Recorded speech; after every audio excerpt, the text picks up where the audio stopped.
Saludos, quien les habla el facilitador Manuel Aurelio Gómez Hernández, facilitador de esta asignatura de legislación comercial.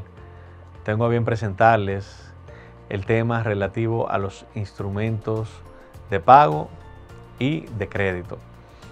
En este tema abordaremos diferentes aspectos muy interesantes que tienen que ver con modo de extinción de la obligación, como es el pago. ¿Cómo puede realizarse el pago y a través de cuáles mecanismos podemos realizar esos pagos? Existen diferentes figuras, tales como por ejemplo el cheque. En el caso del cheque tenemos una ley especial que lo regula. El cheque podríamos llamarlo como uno de los instrumentos más utilizados en los medios comerciales. El cheque tiene diferentes regulaciones, por ejemplo, aquel que emite el cheque o girador, quién puede serlo, qué calidad debe tener, la ley misma cómo determina quiénes pueden ser. Está el beneficiario del cheque, que es la persona, ¿verdad?, contra quien se gira ese cheque.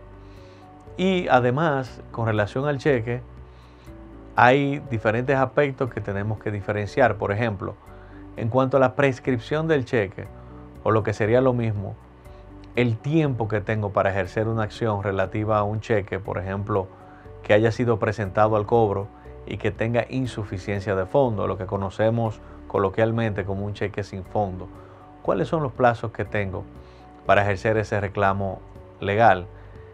Por ejemplo, está la figura del protesto del cheque, ¿verdad?, que es ese acto que se puede realizar a través de un alguacil, por ejemplo, o un ministerial, en el cual ya se va determinando la naturaleza de ese cheque sin fondo que se presenta, ¿verdad?, ante la entidad financiera, y luego se denuncia ante aquel que ha emitido el cheque de que ese cheque no contiene los fondos suficientes.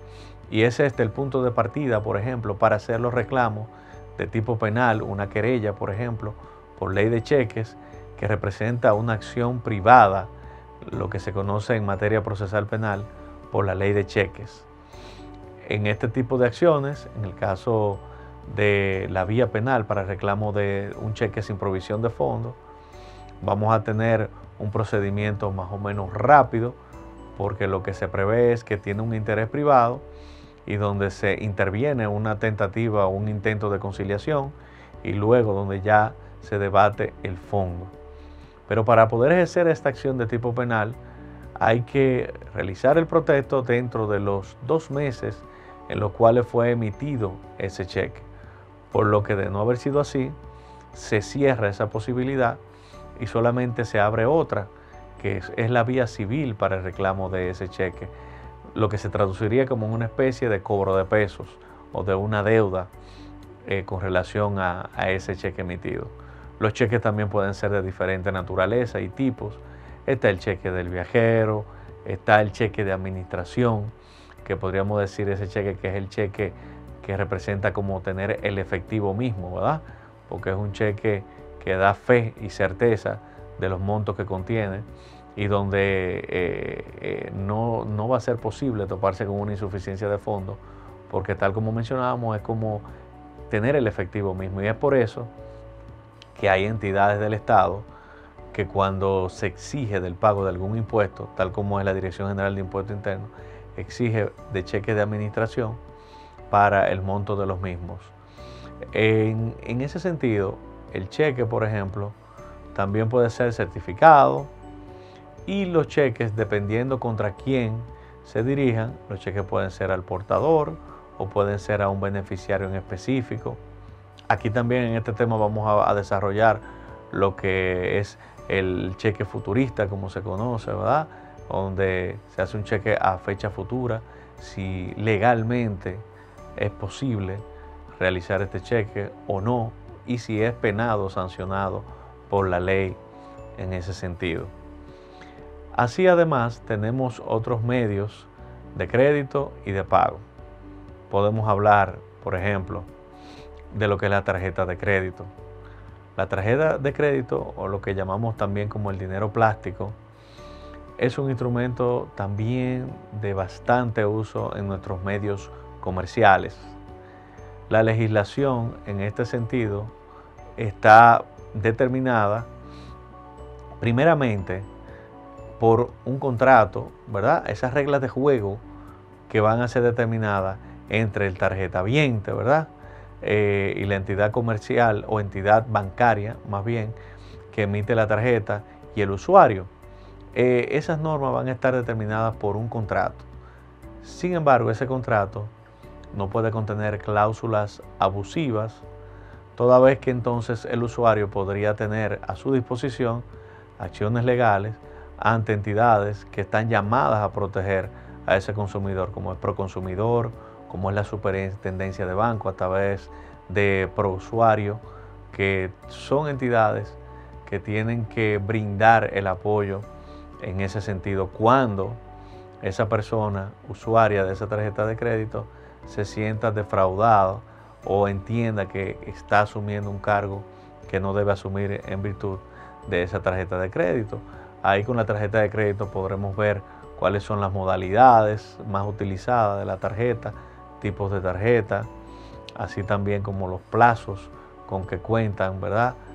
Los usuarios de esa tarjeta de crédito para realizar sus pagos con intereses, sin intereses, y cuáles son, por ejemplo, las fechas de corte que se establecen en ese sentido. Así también existen lo que son las tarjetas de débito.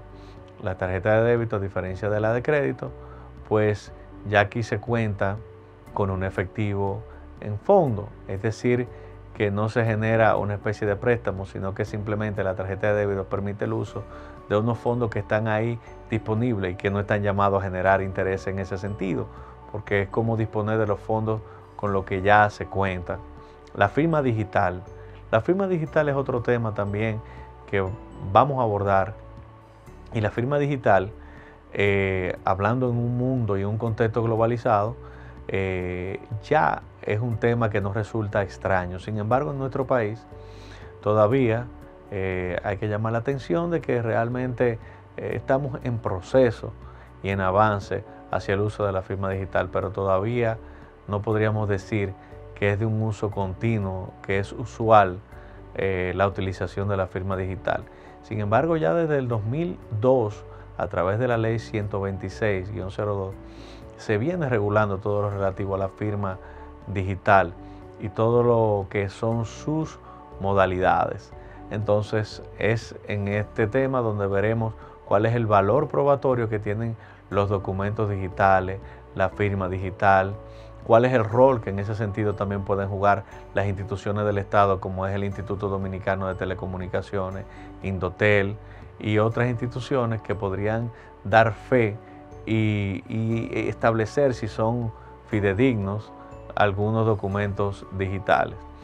Hay otros instrumentos como es el pagaré que puede tener dos modalidades, el pagaré que puede ser simple o un pagaré que puede ser auténtico, que es el que instrumenta un notario, que tiene fe pública de su contenido y que tiene sobre todo ejecutoriedad en el pago.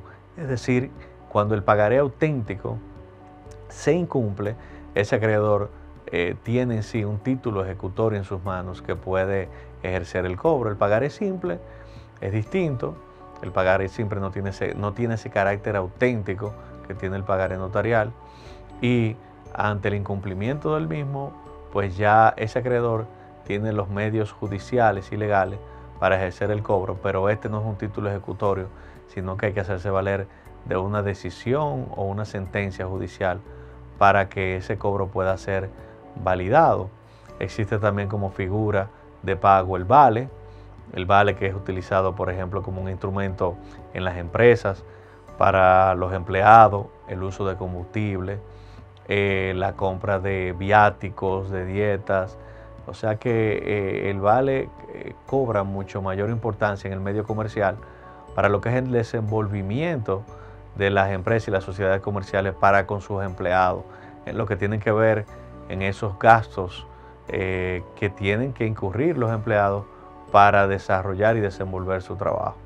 Está la tarjeta de consumo, están las cartas de crédito también como instrumento de pago, las figuras de comprador y el vendedor en un contrato de venta, cómo se desenvuelve, y frente al banco también, están las notas de débito, las notas de crédito también, que son bastante utilizadas para el uso de las empresas con relación a los bancos, que son instrumentos de facilitar ese desenvolvimiento de esas empresas. Están los títulos de valores también, veremos su naturaleza jurídica, y otros instrumentos como es la letra de cambio, que ya caen un poco más en desuso de cara o de frente al cheque, donde el cheque ya ha venido mayormente a sustituir lo que es la letra de cambio, pero resulta también importante resaltar cuál ha sido la importancia y qué rol ha venido a jugar ese instrumento de pago como es la letra de cambio.